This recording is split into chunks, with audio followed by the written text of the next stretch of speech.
చదవబడిన వాక్య భాగములో పిలాతు గారు యేసుక్రీస్తు వారిని వెలుపలికి తీసుకొని వచ్చి,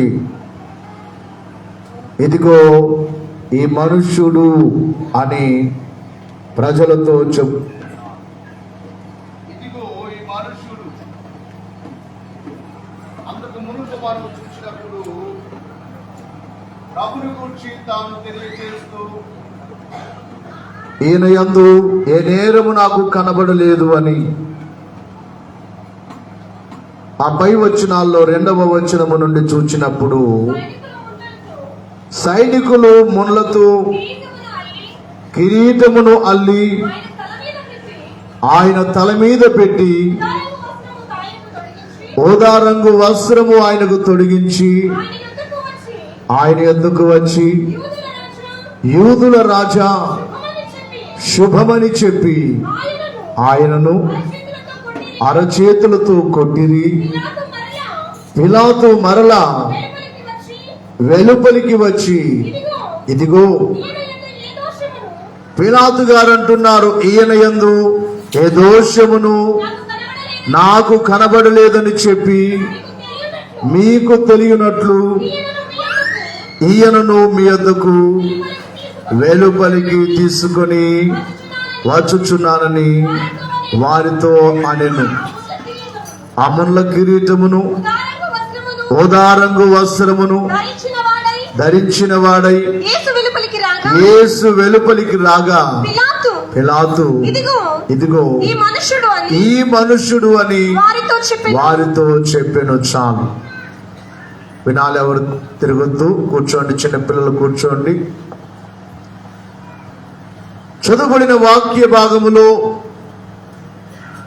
2 మార్లు పిలాతు గారు అంటున్నారు, ఈయన యందు ఏ నేరము నాకు కనబడలేదు, ఏ దోషము కనబడలేదు.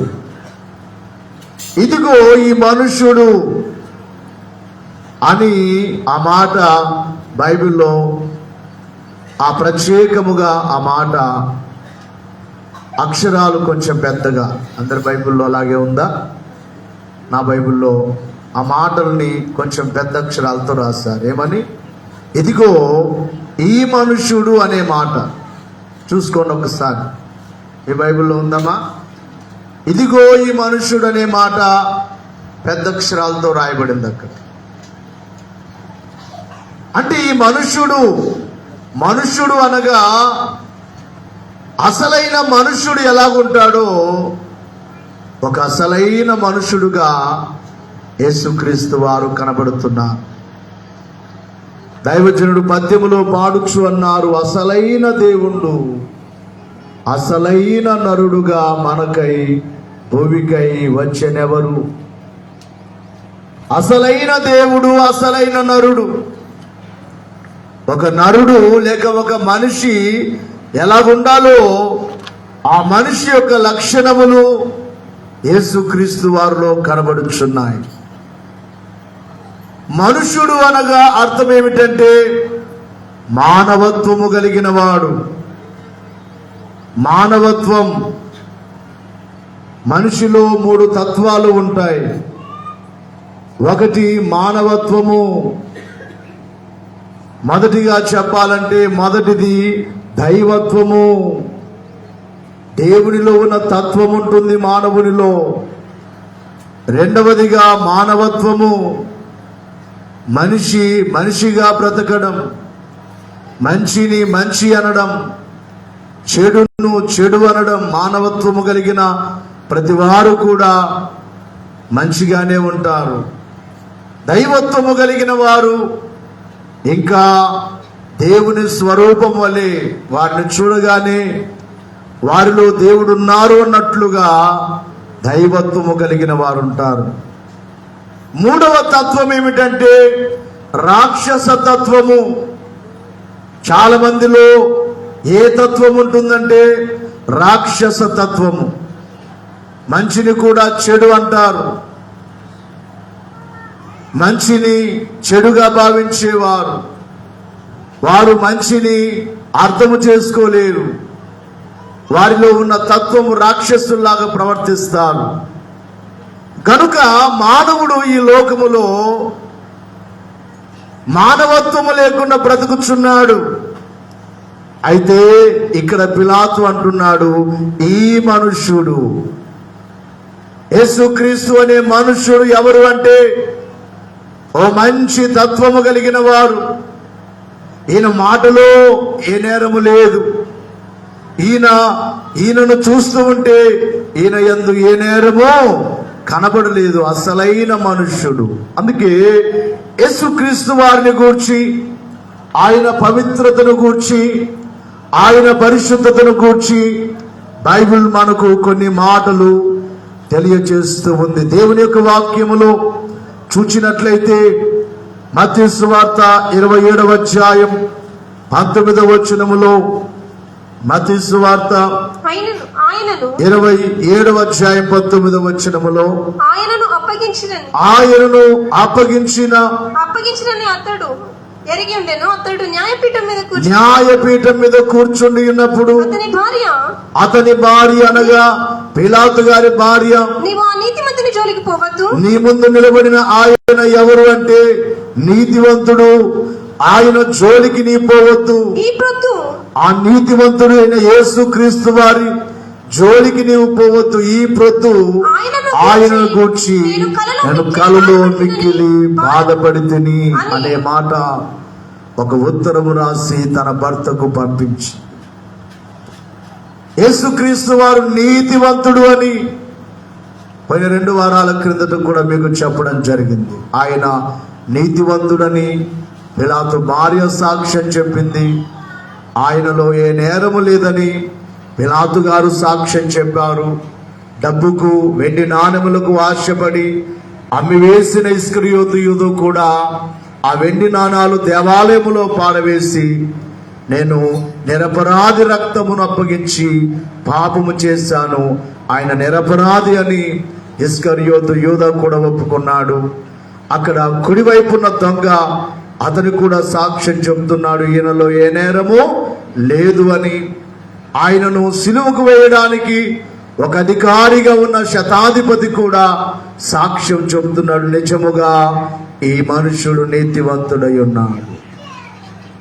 కాబట్టి ఆయన నీతివంతుడు, ఆయన పరిశుద్ధుడు అని దేవుని వాక్యములో మనకు ఇంకా చూచినప్పుడు హెబ్రీ పత్రిక 7వ అధ్యాయం 26వ వచనములో వ్రాయబడిన మాటలు చూచినప్పుడు, పవిత్రుడును యేసుక్రీస్తు వారు ఎవరు అంటే పవిత్రుడు, పవిత్రమైన వాడు.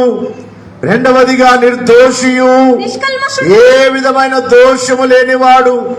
మూడవదిగా నిష్కల్మషుడు అనగా ఏ విధమైన కల్మషము లేనివాడు.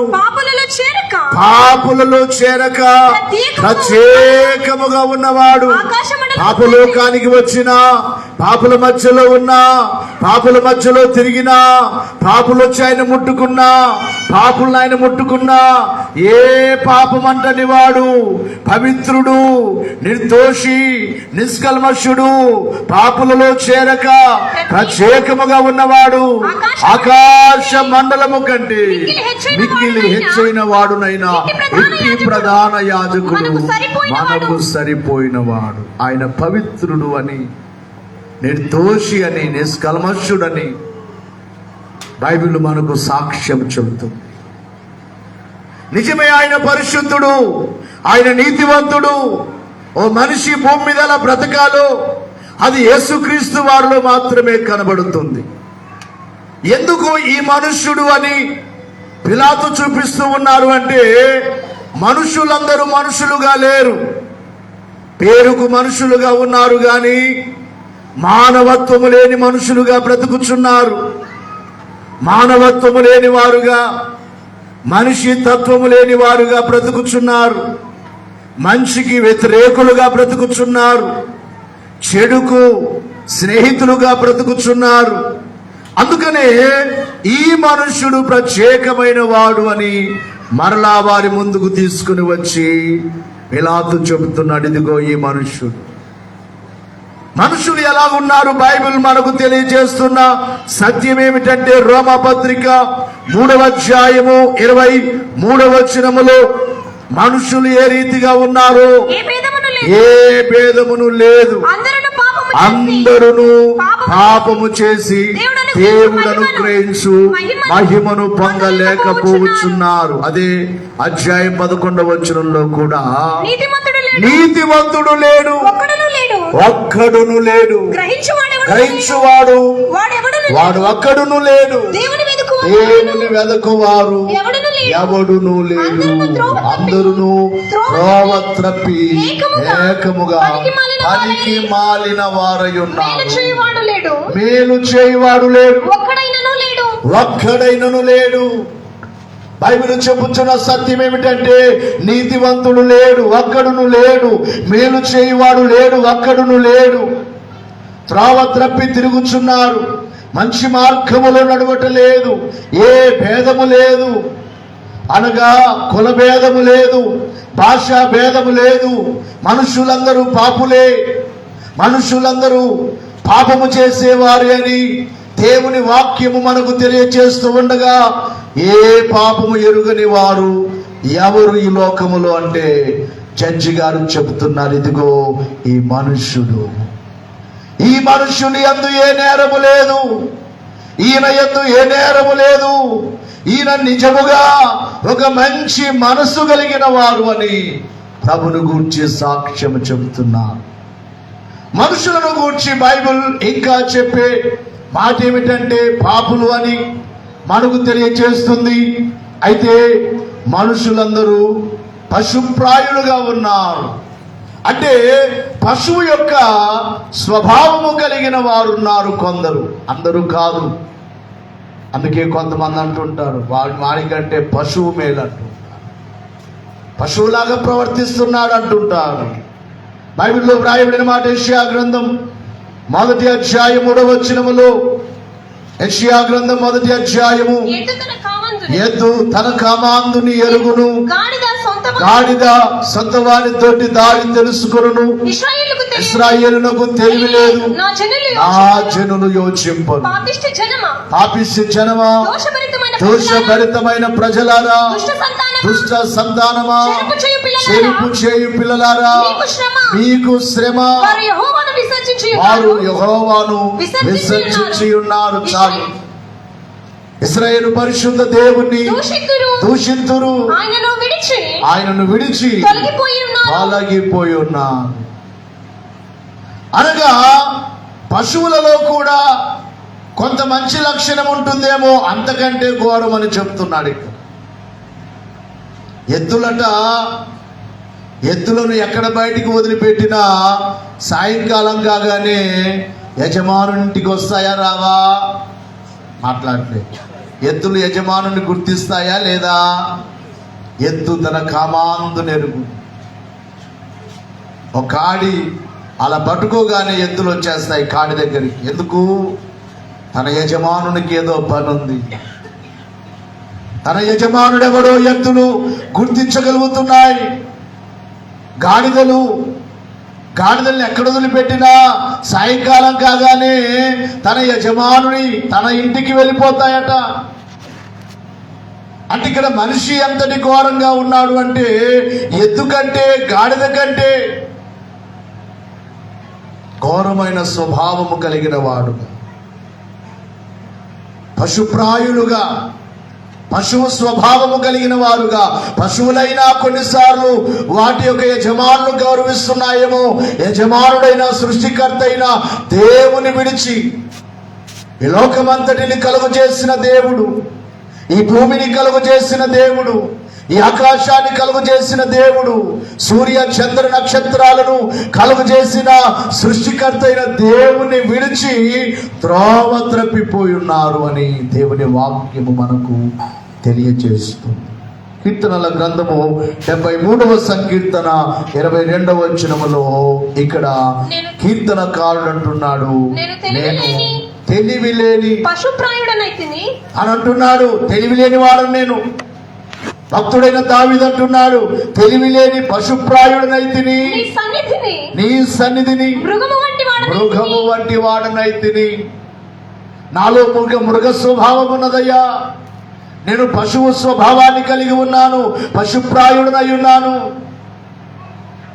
పశువులే ప్రవర్తన కలిగి ఉన్నాను, మృగం వంటి వాడను, నేను మృగములాగా ప్రవర్తిస్తున్నాను. నిజమే, ఈ దినాలలో చాలా మంది మృగముల వలె ఉన్నారు. కన్నపిల్లల్ని చంపేవారిని ఏమనాలి? మృగములనాలా? కట్టుకున్న భార్యను, మన ఒక న్యూస్ విన్న ఒక కుమార్తెను తన భర్త 4 నెలల గర్భవతట అమ్మాయి, ఆ అమ్మాయిని చంపివేశాడు పొడిచి. ఎవర వ్యక్తి? ఒక మృగము. జాలి లేకుండా ఒక మనిషిని చంపుతున్నాడు. ఒక భర్త భార్యను చంపుతున్నాడు. ఒక తండ్రి పిల్లల్ని చంపుతున్నారు. ఒక తల్లి పిల్లల్ని చంపుతుంది. ఒక పిల్లలు తల్లిదండ్రులు చంపుతున్నారు. ఏ స్వభావము కలిగి ఉన్నాడు? బైబిల్ చెబుతున్న మాట ఏమిటంటే, పశుప్రాయులుగా మానవ తత్వాన్ని మరిచిపోయి, మనిషి అనే స్వభావాన్ని మరిచిపోయి, పశుప్రాయులైపోయి మృగముల వలె ప్రవర్తించుచున్న మానవుడు. అందుకే నేను మృగము వంటి వాడనైతిని అంటున్నాను. ఇక మనం చూసినట్లయితే దేవుని యొక్క వాక్యములో తీతువు రాసిన పత్రిక 1వ అధ్యాయము 12వ వచనములో, తీతువు రాసిన పత్రిక 1వ అధ్యాయము 12వ వచనములో చూస్తే, వారిలో ఒకడు అనగా వారి సొంత ప్రవక్తలలో ఒకడు ఇట్లు చెబుతూ ఉన్నాడు, క్షేత్రియులు ఎల్లప్పుడూ అబద్ధికులను ఎలాంటి వారట? క్షేత్రియులు అనబడే వారు ఎవరు అంటే ఆ ప్రాంతపు వారు ఎలాంటి వారు అంటే అబద్ధికులను, దుష్ట మృగముల వంటి దుష్ట మృగములను సోమరులకు తిండిపోతులునై ఉన్నారు. దుష్ట మృగములు, సోమరులు, అబద్ధికులు, తిండిపోతులు. నేను చెప్పట్లేదు, బైబిల్లో వ్రాయబడిన మాటలు. సోమరులుగా ఉన్నవారు, తిండిపోతులుగా ఉన్నవారు, దుష్ట మృగాలుగా ఉన్నవారు, అబద్ధికులుగా ఉన్నవారు క్షేత్రియులు. నేను కూడా ప్రపంచములో ఇట్టి వారు ఎందరో ఉన్నారు. ఇక మనము చూసినప్పుడు యూదా పత్రిక 10వ వచనములో చూస్తే, యూదా పత్రిక 10వ వచనములో, వీరైతే తాము గ్రహింపని విషయములను గూర్చి దూషించువారై వివేక శూన్యములకు మృగముల వలె వేటిని స్వాభావికముగా ఎరుగుదురు, వాటి వలన తమను తాము నాశనము చేసుకుంటున్నారు. వేటినైతే అనగా సత్యమేదో గ్రహించకుండానే దూషిస్తూ ఉన్నారు. ఒక వ్యక్తి దూషించేటప్పుడు అది నిజమా కాదా అని తెలుసుకోకుండా మాట్లాడకూడదు. అలాగూ నిజమో కాదో అని తెలుసుకోకుండా మాట్లాడుచున్నాడు అంటే ఆ వ్యక్తిని దేవుని వాక్యము ఎవరికి పోలుస్తుంది? మరొకసారి వచనం చదవమా. వీరైతే తాము గ్రహింపని విషయములను గూర్చి దూషించువారై వివేక శూన్యములకు మృగముల వలె ఉన్నారు. చాలు. తాము గ్రహింపని విషయాలు, అర్థము చేసుకోలేని విషయాలు, ప్రతి మనిషికి గ్రహించే ఆ గ్రహింపు ఉన్నది. కొంతమంది గ్రహింపు లేకుండా మాట్లాడతారు. గ్రహించుకోకుండా మాట్లాడే వారికి బైబిల్ చెప్పే సత్యము పేరేమిటంటే, వారు దుష్ట మృగములను పోలి ఉన్నారు. దుష్ట మృగముల వలె ఏది మంచో ఏది చెడో తెలుసుకోకుండా, గ్రహింపు లేకుండా మాట్లాడుతుంటారు కొంతమంది. కనుక మొదటిగా మానవుని యొక్క స్వభావము పశుప్రాయులుగా ఉన్నారు, మృగముల వలె ఉన్నారు అని దేవుని వాక్యము తెలియజేస్తుంది. ఇక రెండవదిగా మనిషిని దేనికి దేవుడు పోల్చాడు అంటే సర్పమునకు పోల్చాడు. సర్పం ఎంత ప్రమాదకరమైనదో సర్పమునకు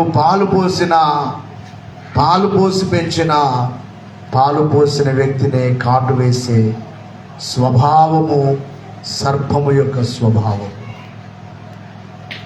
చాలా మంది మనుషుల యొక్క స్వభావము కూడా ఎలా ఉన్నది అని దేవుని వాక్యము తెలియజేస్తుందంటే సర్ప స్వభావము. పరిశుద్ధ గ్రంథములో దేవుని యొక్క వాక్యములో మత్తయి సువార్త 3వ అధ్యాయము 7వ వచనములో, మత్తయి సువార్త 23వ అధ్యాయము 33వ వచనములో చూస్తే అతడు పరిసయ్యులలోను సద్దూకయులలోను అనేకులు బాప్తిస్మము పొందుట చూచి ఏమంటున్నాడు? ఏ సంతానం? మాట్లాడలేదమ్మా. ఎవరి సంతానం? సర్ప సంతానమా? పాము సంతానమా? ఊరుకుంటారా?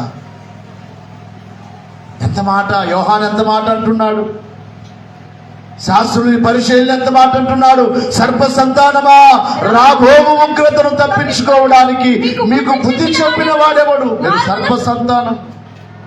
మారు మనస్సు. ఫస్ట్ మీ మనసు మార్చుకోండి, మీ పద్ధతులు మార్చుకోండి, మీ ఆలోచనలు మార్చుకోండి. అవేమీ మార్చుకోకుండా మీరు రక్షణ పొందుతాం, బాప్తిస్మం పొందుతామంటే ఎలాగా? సర్ప సంతానమా? యేసు ప్రభువారు కూడా అదే మాట అంటున్నాడు శాస్త్రుల్ని, పరిసయ్యులని. 23:33లో, మత్తయి సువార్త 23:33లో చూస్తే సర్పములారా, సర్ప సంతానమా, నరక శిక్షను మీరెలాగూ తప్పించుకోగలరు? ఓ సర్పములారా, సర్ప సంతానమా, మీకు ఒక శిక్ష ఉన్నది. ఏ శిక్ష? నరకం అనే శిక్ష. ఇక్కడ యోహాన్ అంటున్నాడు, సర్ప సంతానమా, మీకు ఏమున్నది? రాబోవు ఉగ్రత ఉంది మీకు. అంటే సర్ప స్వభావము. దాని స్వభావం ఏమిటి? కాటు వేయడమే. దాని స్వభావం ఏమిటి? విషము. ఆ విషముతోనే మనిషిని చంపివేసే స్వభావం. అనంతపురములో ఒక ఇంటికి పాము వచ్చిందట. ఇంట్లోనికి వస్తే ఆ యజమానులు అన్నారట, చంపొద్దు, మీ ఇంటికి నాగురావు బందిత్తు, నేను మాడబారదు. అంత ఏలిద్ర పాలు పెడుతున్నారు, తాగుతుంది. ఒక అర్ధరాత్రి వారికి ఇద్దరు పిల్లల్ని రాత్రి కాటు వేసి చంపేసి. అందుకని నాకు సర్పాలు కనబడ్డాయంటే అయిపోయింది. ఇక నాకు పని కనబడ్డాయంటే వేసేస్తానంతే. ఎందుకంటే అవి ప్రమాదకరమైనవి. ఏ పామైనా కానీ ఇక్కడికి వచ్చిన తర్వాత దాదాపు 4 పాములు చంపాం. ఎన్ని పాములు? ఎన్ని వస్తాయని చంపడమే. కట్టలు రెడీ పెట్టుకుంటున్నారు. అది కనబడాలి, దొరకాలంతే, వేసేయాలంతే. సర్పము చాలా ప్రమాదకరమైనది. సర్ప స్వభావము మనిషిలో ఉంటే అది మనిషికి కూడా చాలా ప్రమాదం. సర్ప సంతానమా, నరక శిక్షను ఎలా తప్పించుకుంటారు? మీకు నరకం ఉన్నది, ఉగ్రత ఉన్నది. కాబట్టి సర్పములకు పోల్చబడినట్లుగా మానవుని గూర్చి, మనిషిని గూర్చి బైబిల్ చెబుతుంది. రోమపత్రిక 3వ అధ్యాయము 13వ వచనములో, రోమీయులకు రాసిన పత్రిక 3:13లో చూస్తే, వారి గొంతుక తెరచిన సమాధి తమ నాలుకతో మోసము చేయుదురు. వారి పెదవుల క్రింద ఏమున్నదట? చెప్పండి అమ్మాయ్యా. మన పెదవుల కింద, మానవుని పెదవుల కింద ఏముందట? సర్ప విషం ఉన్నది. అలాంటి స్వభావము. సర్పం అంటే పాములాగా లేరు గాని, పేరుకు మనిషే గాని, పశువు యొక్క స్వభావము. పేరుకు మనిషే గాని, మృగము యొక్క స్వభావము. పేరుకు మనిషే గాని, సర్పము యొక్క స్వభావం. వారి పెదవుల కింద సర్ప విషమున్నది. అంటే విషము కలిగిన మానవుడు. మేలు చేసిన వారికే కీడు చేసేవారు. మేలు చేసిన వారిని కాటు వేసే సర్పం వలె మేలుకు కీడు చేసే స్వభావము కలిగిన వారు మానవులు అని దేవుని వాక్యం చెప్తుంది. దేవుని యొక్క వాక్యములో చూసినప్పుడు ద్వితీయోపదేశకాండం 32వ అధ్యాయం 33వ వచనములో కూడా, ద్వితీయోపదేశకాండం 32, 33, వారి ద్రాక్షారసము క్రూర సర్పముల విషయము, క్రూర సర్పముల విషయము, నాగుపాముల క్రూర విషయము, నాగుపాముల క్రూర విషయము, క్రూర విషయముతో ఉన్నారు మానవులు. క్రూర సర్పముల యొక్క విషము కలిగిన వారు అని దేవుని వాక్యము చెబుతుంది. ఇక మూడవదిగా మానవుణ్ణి దేవుడు దేనికి పోల్చారు బైబిల్లో అని చూస్తే నక్కలకు పోల్చారు. ఎవరికి చెప్పండమ్మా? అంటే నక్కలు కాదు, మరలా స్వభావాలు అంతే. నక్కకు ఒక పేరు పెట్టుంటారు, జిత్తుల మారి నక్క. ఏ నక్క? జిత్తుల మారి నక్క. ఏమైనా ఒకరిని మోసం చేయడం తెలుసు కానీ, చెప్పండి అయ్యమ్మా, ఒకరిని మోసం చేయడమే నక్కకు తెలుసు కానీ మోసపోవడం, చెప్పండి. చిన్నప్పుడు చదువుకుంటుంటాం పుస్తకాల్లో, ఒక నక్కట అడవిలో సింహం అందరిని వేటాడుతుంది, వంతులు పెట్టింది. ఫలానా రోజు జింక రావాలి, ఫలానా రోజున కుందేలు రావాలి. జింక వెళ్ళవలసి వచ్చినప్పుడు జింకలన్నీ వచ్చి పంపిస్తున్నా ఏడ్చుకుంటా. జింక కూడా ఇప్పుడు కుందేళ్ళన్నీ కుందేలు కూడా ఏడ్చుకుంటా వెళ్ళి ఆహారం అయిపోయింది. ఇలాగున ప్రతి జీవి ఆహారం అయిపోతుంది. ఒక రోజున ఎవరి వంతు వచ్చింది? నక్క వంతు వచ్చిందట. నక్క వంతు రాగానే నక్క ఏం చేస్తుంది? వెళ్ళింది డైరెక్ట్గా అనిందట పులితో, ఆ సింహంతో ఉందట, సింహరాజా ఈ అడవికి నీవు రాజువి. పొగుడుతుంది. ఫస్ట్ ఏం చేస్తుంది? పొగడతలకు మనుషులు ఏమైపోతారు?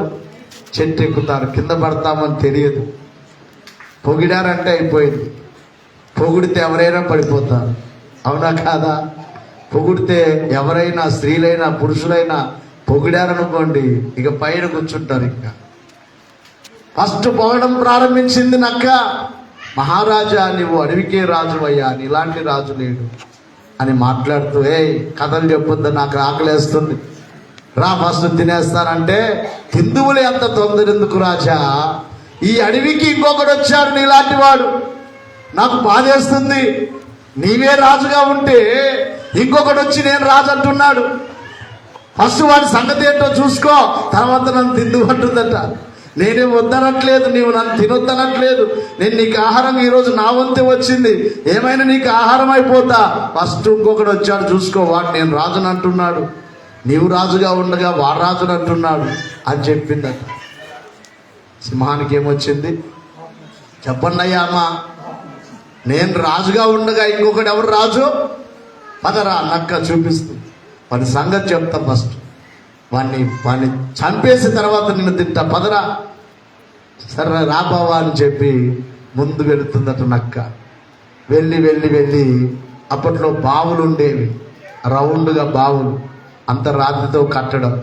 కింద పడ్డారంటే పైకి వచ్చే అవకాశము ఉండేది కాదు. కొన్ని బావులకు అక్కడక్కడ మెట్లు ఉండేవి, కానీ కొన్ని బావులకి కొంతవరకు పెట్టేవారు, కిందికి పెట్టేవారు కాదు. ప్రియులను గమనించాలి. ఆ బావి దగ్గర తీసుకెళ్ళిందట నక్క. తీసుకెళ్ళి ఎక్కడున్నాడంటే ఒకసారి లోపలికి చూడు, కనబడతాడంట. ఎక్కడికి? ఆ బావి లోపలికి చూడు, లోపల ఉన్నాడంటే లోపల నీళ్లున్నాయి. నీళ్లలో ఎవడు కనబడ్డాడు? ఈ సింహమే కనబడింది లోపల. ఇది గాండ్రించగానే లోపల అది కూడా గాండ్రిస్తుంది. ఇది ఇంకా గట్టిగా అరుస్తే అది ఇంకా గట్టిగా అరుస్తుంది. చూడు బావా ఎలాగ అరుస్తుందో, అది నీ మీదికి ఎలాగ అరుస్తుంది అనగానే కోపం వచ్చింది పైనుంచి నీళ్ళలోనికి. చెప్పండి అయ్యమ్మ, అంటే అలాంటి స్వభావం ఉంటుంది కొంతమంది. ఒకరిని ముంచడమే తెలుసు, చెప్పండి అయ్యమ్మ, ఒకరిని నష్టపరచడమే తెలుసు, ఒకరు నాశనం చేయడమే తెలుసు. నక్క స్వభావం ఏమిటంటే పొలాన్ని కూడా పాడు చేస్తుందట. అందుకే ద్రాక్ష పరమగీతంలో ఇంతకుముందు పరమగీతాన్ని గురించి మీకు చెప్పినప్పుడు నక్కను గురించి చెప్పడం జరిగింది. ద్రాక్ష తోటను చెరుపు, నక్కలను పట్టుకుని ఏరుకే చెరిపి వస్తాయి. అవి ఏడలను తినేస్తాయి. ఏరు తినేస్తే పంట ఎలాగు. కాబట్టి నక్క స్వభావము చాలా మందిలో కనబడుతుంది.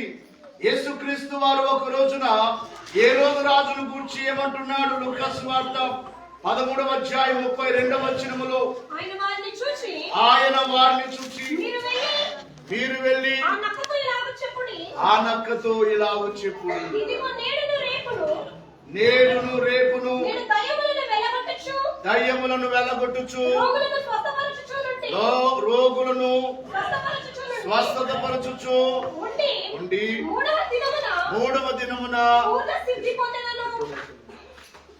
పూర్ణ సిద్ధి పొందెదను. దేవునికి మహిమ కలుగును గాక. ఈరోజు రాజు నేను చంపాలనుకుంటున్నాడు అని యేసుప్రభు వారితో చెబితే యేసుప్రభు ఏమంటున్నాడు? ఏ రోజు గురించి వాడు నక్క. ఎవరినంటున్నాడు? అమ్మ చెప్పండి అయ్యమ్మా, ఏమంటున్నాడు? ఆ నక్కతో చెప్పుకోండి. వాడు ఎలా చంపితే చంపుతాడో ఆ నక్కతో చెప్పుకో. ఈరోజు ఇక్కడే ఉంటా, రేపు ఇక్కడే ఉంటా, మరునాడు వెళ్తాను, 3 రోజులు ఉంటాను ఇక్కడే. ఆ నక్కకు చెప్పండి 3 రోజులు ఇక్కడే ఉంటాను. ఏ రోజు రాజును గూర్చి ప్రభు చెప్పే మాట ఏమిటంటే నక్కతో చెప్పు. అంటే ఏ రోజు రాజు యొక్క స్వభావం ఏమిటంటే నక్క స్వభావం. అందుకే ఆయన జన్మకాలములో ఆయన చంపాలనుకొని ఆయనను చంపడానికి కోసం ఎంతో మంది చిన్నపిల్లల్ని చంపించిన వారు ఏ రోజు రాజు. యేసుప్రభు వారిని చంపాలి అనే ఆలోచన కలిగిన వాడు, మంచి బోధన బోధించుచున్న ప్రభుని లేకుండా చేయాలని చూచే స్వభావము కలిగిన ఏ రోజును గూర్చి ప్రభు అంటున్నాడు, ఆ నక్కతో చెప్పు. కాబట్టి నక్క స్వభావం పరమగీతం 2వ అధ్యాయం 15వ వచనంలో కూడా మనకు కనబడుతుంది. మన ద్రాక్ష తోటలు పూతపట్టి ఉన్నవి, ద్రాక్ష తోటలను చెరుపు, నక్కలను పట్టుకొనుడి, సహాయము చేసి గుంట నక్కలను పట్టుకొనుడి. ద్రాక్ష తోటను చెరిపేవి, పంటను చెరిపేవి, సంఘమును చెరిపేవి, మంచి కార్యాలను చెరిపేవి, ఆ చెరిపే స్వభావము కలిగినది నక్క. కాబట్టి చాలా మందిలో ఏ స్వభావము కనబడుతుందంటే నక్క స్వభావం. పేరుకు మనుషులుగానే కనబడుతున్నారు కానీ వారిలో నక్క స్వభావము కనబడుతుంది. ఇక చివరిగా మనిషిని దేవుని వాక్యము దేనికి పోలుస్తుందంటే కుక్కకు పోలుస్తుంది, పందికి పోలుస్తుంది. కొంతమంది తిడుతూ ఉంటారు, తిట్టినప్పుడు గాడిది అంటారు. అంటారా? గాడిద అంటే కోపం వస్తుందా? చెప్పండి అమ్మా. కన్నడలో ఏనంటారు? కత్తెనా? కత్తె. చాలా మంది అలా వాడుతుంటారు, కత్తె అంటుంటారు. ఏం లే కత్తె. ప్రియులారా గమనించాలి, బైబిల్ కూడా మానవుణ్ణి దేనికి పోల్చిందంటే గాడిద స్వభావం ఏంటి? వెనకకి వెళ్ళి నిలబడితే తెలుస్తుంది. చెప్పండి అయ్యమ్మ, గాడిద స్వభావం ఏంటి?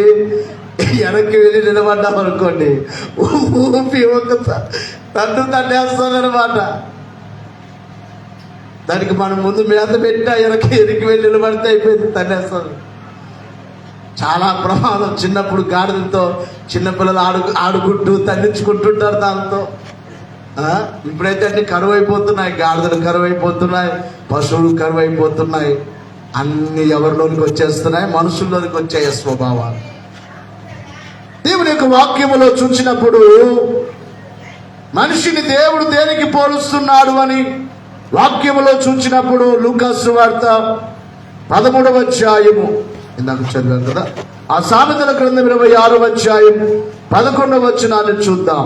సామెతల గ్రంథం 26:11. తన మూఢతను మరలా కనపరచు, తన మూఢతను మరలా కనపరచు మూర్ఖుడు మూర్ఖుడు కక్కిన దానికి తిరుగు కుక్కతో సమానుడు.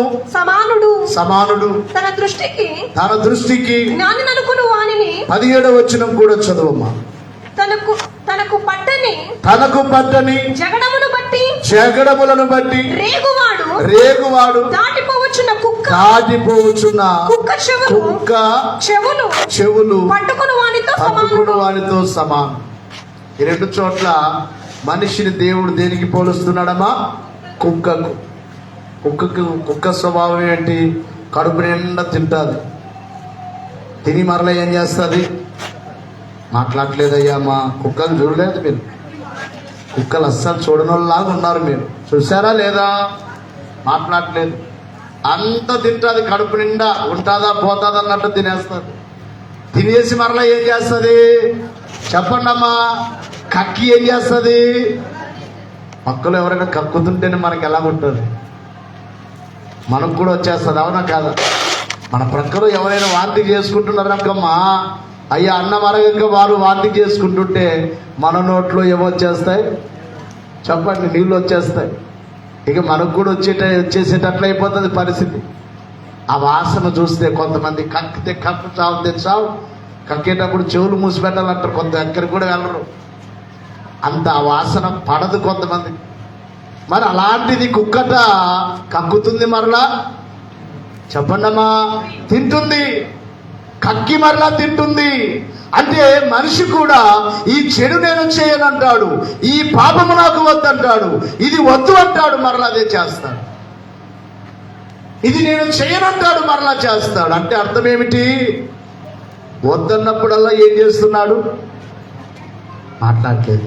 ఈ పాపము చేయనన్నప్పుడల్లా ఏం చేస్తున్నాడు? కక్కేస్తున్నాడు అన్నమాట. మరలా ఏం చేస్తున్నాడు? అదే చేస్తున్నాడు. అదే చేసిన వ్యక్తి దేనికి పోల్చబడ్డాడు చెప్పండి అయ్యామా? కుక్కకు. అవసరం లేని గొడవలు లేని దూరుతారు కొంతమంది. ఈ కుక్కలు కూడా అవసరం లేకుండా ఊరికి మురుగుతూ ఉంటాయి, అవునా కదా? అందుకే కుక్కకు పోల్చాడు దేవుడు. ఎప్పుడు దొరుకుతారా అని కొంతమంది చూస్తూ ఉంటారు, గొడవకి జగడానికి అనవసరంగా ఊరికి అరుస్తూ ఉంటారు. అందుకే తిడతారు, కుక్క అరిచినట్టుగా ఎందుకు ఇలా కలుస్తున్నావు, నన్ను మోసుకో అంటూ ఉంటారు. కుక్కలాగా ఎందుకు కలుస్తావు గట్టిగా? ఊరుకుండలేవా? ఆ కుక్కలు ఊరుక అంటే కూడా ఊరుకుంటావా? అరుస్తూనే ఉంటాయి. తనకు సంబంధం లేని జగడములలో కొంతమంది దూరుతూ ఉంటారు. అలాంటి వారు కుక్క లాంటి వారని చెప్పి ఇక్కడ కుక్క చెవులతో పట్టుకున్న వారితో సమానం. వివరముగా 2వ పేతురు పత్రికలో 2వ అధ్యాయములో 20వ వచనం నుండి 22వ వచనం వరకు ఇక్కడ చక్కగా వివరిస్తున్నాడు ఎవరు ఈ కుక్క స్వభావం కలిగిన వారు అని. ప్రభువును రక్షకుడునైన యేసుక్రీస్తు విషయమైన అనుభవ జ్ఞానము చేత ఈ లోక మాలిన్యమును తప్పించుకుని తర్వాత ఇక్కడ బాగా వినాలి. ప్రభువును రక్షకుడైన యేసుక్రీస్తు వారిని వారు నమ్మి ఆయన కొరకు బ్రతుకుతూ ఈ లోక మాలిన్యం మాకు వద్దు, ఈ లోక పాపం మాకు వద్దు అనుకొని విడిచిపెట్టారు. విడిచిపెట్టి కొంతకాలం బాగుండి మరలా ఏం చేస్తున్నారమ్మా? వాటిలో చిక్కుబడి వాటి చేత జయింపబడిన ఎడల వారి కడవరి స్థితి మొదటి స్థితి కంటే మరీ చెడ్డదగును.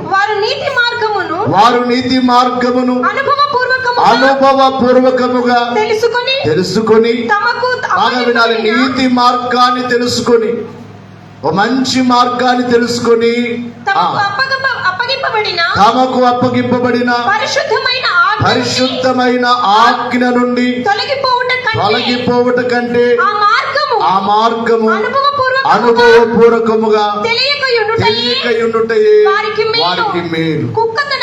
బాగా వినాలి. ఇక్కడ ఓ మంచి మార్గం. ఇప్పుడు మీ అందరిని అడుగుతున్నాను, ఈ మార్గం మంచిదా కాదా? మాట్లాడలేదు. యేసు ప్రభువులో మనం బ్రతుకుతున్నాం, ఇది మంచి మార్గమా కాదా? మాట్లాడలేదు. ఇది మంచి మార్గమా చెడ్డ మార్గమా? ఈ బోధలు మంచివా చెడ్డవా? ఈ దేవుని సన్నిధిలో మనం గడపడం మంచిదా కాదా? ఈ మంచి మార్గములో నడుచుచు మరలా ఏమైపోతున్నారు? కొంతమంది తప్పిపోతున్నారు. ఈ మంచి మార్గాన్ని విడిచి మరలా లోక మాలిన్యం అంటించుకొని మరలా లోకంలోనికి వెళ్ళి కొంతకాలం దేవునిలో ఉండి మరలా లోకంలోనికి వెళుతుంది. ఒక రోజున ఒక ఆయన సాక్ష్యం చెప్పాడు. అతని సాక్ష్యం చాలా గొప్పది. చనిపోయే స్థితిలో నుండి ఇక డాక్టర్లు బ్రతకడని చెప్పారు. అలాంటి వ్యక్తిని తీసుకుని వచ్చా. దేవుని సన్నిధికి రాగా, శాలకు రాగా చచ్చిపోయే ఆ వ్యక్తి బ్రతికాడు. బాగా బలవంతుడయ్యాడు, ఆరోగ్యవంతుడయ్యాడు. చక్కగా దేవుడు ఆశీర్వదించాడు. ఒక ఇల్లు కట్టించాడు. ఆ ఇంటికి మేము కూడా అక్కడ మీటింగ్కి వెళ్ళినప్పుడల్లా వారింట్లో భోజనం మాకు పెట్టేవా సేవకు. పెద్ద ఇల్లు కట్టించాడు, పెద్ద సన్నిధి గది కట్టాడు. అంత బాగుంది. కొంతకాలానికి తనకు భార్య ఉండగా, చక్కటి భార్య ఉంది అతనికి, వేరే స్త్రీతో సంబంధం పెట్టుకున్నాడు. మేము అడిగామయ్యా ఇది తప్పు కదా అంటే అతను అంటాడు, నా భార్యనైనా విడిచిపెడతాను తప్ప ఆమెను విడిచిపెట్ట. అంటే అతని స్వభావము చూడండి. దేవుని ద్వారా మేలు పొంది, దేవుని ద్వారా స్వస్థత పొంది, ఆరోగ్యం పొంది, ఆశీర్వాదాలు పొంది, అన్ని పొందిన తర్వాత ఏమైపోయాడు? వద్దనుకున్నాడు లోకం ఫస్ట్, పాపమంతా కక్కివేశాడు. ఇప్పుడు మరలా చెప్పండి, కక్కిన దానిని కుక్క తిన్నట్లు. ఆ తర్వాత అక్కడ ఉంటుంది చూడండి, కుక్కతో తన వాంతికి తిరిగి తినినట్లుగా కడుగబడిన పంది. పందిని ఎంత కడిగినా, పంది స్వభావం ఏంటి చెప్పండి అమ్మయ్యా? పందిని ఎంత కడిగి శుభ్రం చేసి బట్టలు వేసి పెట్టినా చెప్పండి గట్టిగా. ఒక ఆయన పంది పెంచుకుంటున్నాడట. పంది పెంచుకోవడానికి చాలా మందికి ఇంకేముండవా, పందులు పెంచుకుంటున్నారు. ఆ పందిని పెంచుకొని రోజు స్నానం చేయిస్తాడట. వాకింగ్కి వెళ్తుంటే వెనకలు వస్తుందట. వెనకలు వస్తే వచ్చేది అక్కడ బురద కనబడితే అక్కడ చెప్పండి అలా బురదలోకి వెళ్ళిపోతుంది. బురద అంతా పూసుకుంటుంది, మరలా వస్తుంది. యజమాని పని ఏంటి? కడగడం. దాని పని ఏంటి? అదే జరిగేది. ఇప్పుడు ప్రభుయేమో తన రక్తముతో శుద్ధి చేస్తున్నాడు. విశ్వాసులేమో మరలా ఏం చేస్తారు చెప్పండి అయ్యా? అమ్మా ఏమయ్యా అంత ఈరోజు వెరైటీగా వాక్యం చెప్తున్నా అనుకుంటున్నాను. బైబిల్లో ఉన్నదే చెప్తున్నానా, సొంతంగా చెప్తున్నా? సొంతంగా చెప్తే రాళ్ళు తీసుకుని కొడతారు. కొడతారా కొట్టరా? బైబిల్లో ఉన్నది చెప్తేనే కోపం కొంతమందికి. కొంతమంది మా గురించే చెప్తున్నాడు అయ్యారు, మీ గురించి మాకేం తెలుసు? బైబిల్లో ఏది ఉందో అదే చెప్తా. కాబట్టి ఈ రోజున మన స్వభావాలు ఎలాగున్నాయి? నీ స్వభావం ఎలాగుంది? పశుప్రాయుడుగా ఉన్నావా? మృగ స్వభావం ఉన్నదా? సర్ప స్వభావం ఉన్నదా? నక్క స్వభావం ఉన్నదా? కుక్క స్వభావం ఉన్నదా? పంది స్వభావం ఉన్నదా? పాపం వద్దనుకుంటున్నావు, మరలా పాపం అనే బురదలో పడుతున్నావు. చెడు వద్దనుకుంటున్నావు, మరలా చెడు చేస్తున్నావు. అందుకని మనుషులందరిలాగున్నారు కనుక ఇదిగో పొంతి పులాతు దగ్గర నిలబడిన ఈ మనుష్యుడు ఎవరు? ఈ మనుష్యుడు ప్రభువైన యేసు క్రీస్తు అనే మనుషుడు అసలైన మనుషుడు, ఏ దోషము లేని మనుషుడు, ఏ కపటము లేని మనుషుడు, ఏ పాపము లేని మనుషుడు. అందుకే ఆయన నీతివంతుడై ఉన్నాడు. ఆయన కలిగిన మనము, ఆయన శిలువ ధ్యానము చేసే మనం, ఆయన మనస్సు మనకు రావాలి. ఎవరి మనస్సు అయ్యామా? గట్టిగా చెప్పాలి. ఎవరి మనస్సు? యేసయ్య మనస్సు. యేసయ్య, అందుకే బైబిల్లోనే చూస్తాం, ఆయన నోట కూడా ఏమి లేదట. ఆయన నోట ఏమి లేదు. కపటం అంటే మోసపు మాటలు ఆయన పలకలేదు. ఆయన మాటలన్నీ పరిశుద్ధమైనవి. ఆయన మాటలన్నీ మేలుకరమైనవి. మనుషుల స్వభావాలు ఇలా ఉన్నాయి కనుక మనుషుల స్వభావాలు మార్చుటకు ఒక మాదిరిగా అసలైన మనిషి మానవత్వము కలిగి భూమి మీద అలా బ్రతకాలో, అలా బ్రతకడానికి మాదిరి ఎవరు చెప్పండమ్మయ్యా? ఒక్కరే మాదిరి ప్రభువైన యేసుక్రీస్తు. ఈ శిలువ ధ్యానాలు చేసే మనము ఆయన ఎలాగైతే నీతివంతుడుగా నిర్దోషిగా ఉన్నాడో, మనలో ఉన్న దోషాలన్నీ, మనలో ఉన్న పాపాలన్నీ కడిగి వేసుకుని, ఇందాక వాక్య మనం ఆరాధనలో జన్మమును బట్టి పాపులమని మనం తీర్మానం చేసుకుని, జీవితమును బట్టి, మాటలను బట్టి, క్రియలను బట్టి, తలంపులను బట్టి ఏ పాపము నీలో ఉన్నదో అదంతా శుద్ధి చేసుకో. శుద్ధి చేయబడిన నీవు మరలా బురదలోనికి వెళ్ళొద్దు. పాపమనే బురదలోనికి వెళ్ళొద్దు. సర్పస్వభావము కలిగి ఉండవద్దు. అది ప్రమాదకరమైనదని దేవుని వాక్యము తెలియచేస్తుంది కనుక దేవుని కొరకు బ్రతుకుదాం. ఆయన రక్తాన్ని అనుక్షణము కోరుకుందాం. ఆయన రక్తము చేత కడుగుబడి మేఘమునకు రాకకు సిద్ధపడి ప్రభు రాబోచున్నాడు.